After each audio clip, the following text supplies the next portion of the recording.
Warp terminal is the modern cross-platform terminal written in Rust, and I'm going to show my configuration of this terminal step by step. This terminal can be installed in a few different ways.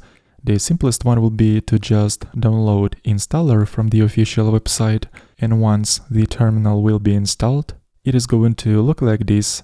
So we'll start with configuring color theme.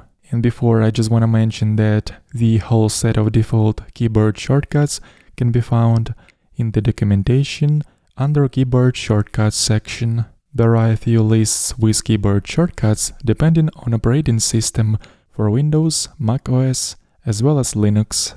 Occasionally I'm going to use keyboard shortcuts, so I'm just letting you know where you can find all those shortcuts. So let's get back to the terminal and get started with configuration.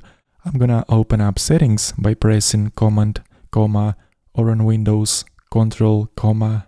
Here let's open up appearance section, and the first thing that we will do is to choose color theme. Once we click on this option, the theme picker will be open, and from here we can choose any theme from those that are available by default. We can also enable an option Sync with OS, and after doing this, we can choose themes separately depending on mode that is currently active in operating system, whether it is a light or dark mode. But I'm not going to use this option, so I'm gonna disable this toggle. I prefer to choose the theme only once, regardless of the mode that is currently active in operating system. By the way, this theme picker can also be opened by pressing keyboard shortcut Ctrl, Command T on macOS. And almost every command, if not all, can be executed from within Command Palette in Warp Terminal. This Command Palette can be opened by pressing Command P on macOS or Ctrl-Shift-P on Windows. So to quickly jump into the appearance section of settings, we can run the following command: open settings, appearance, and right away we have jumped into the appearance section. Alright, moving on. There are not many themes that are available by default, but thankfully we can easily install several additional ones. If we'll switch over to Warp documentation, open up custom themes page, here we'll find a link to the repository that contains a lot more themes. And to install all those themes from this repository, let's run the following commands.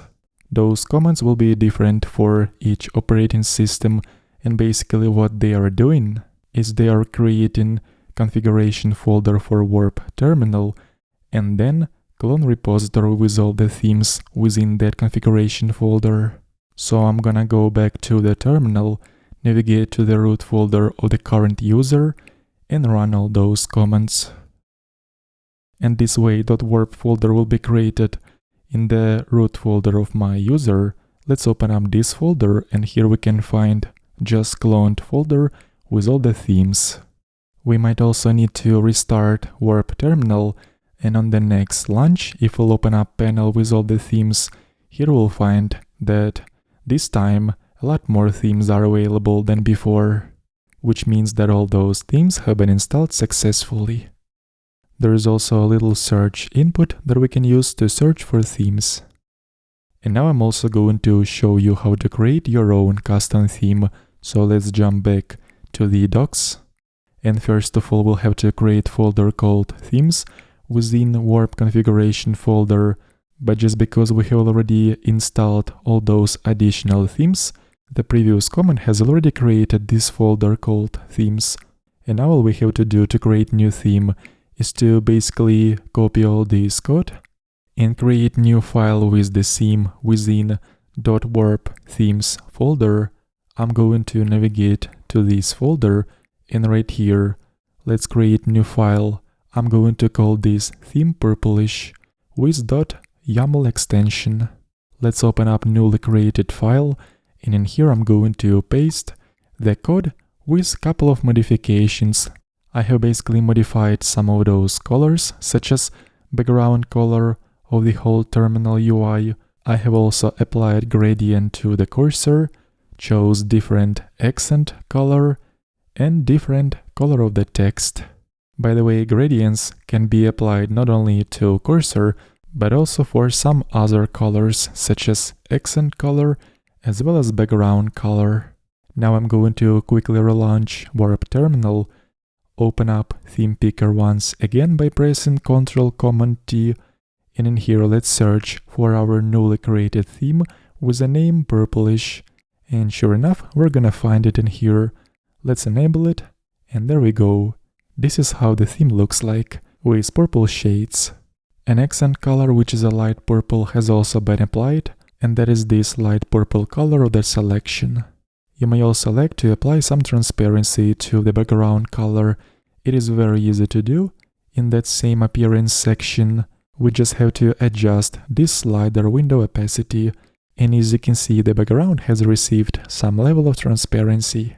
But in my case, I prefer to not enable transparency, so I'm going to reset this option back to the default value with no transparency at all.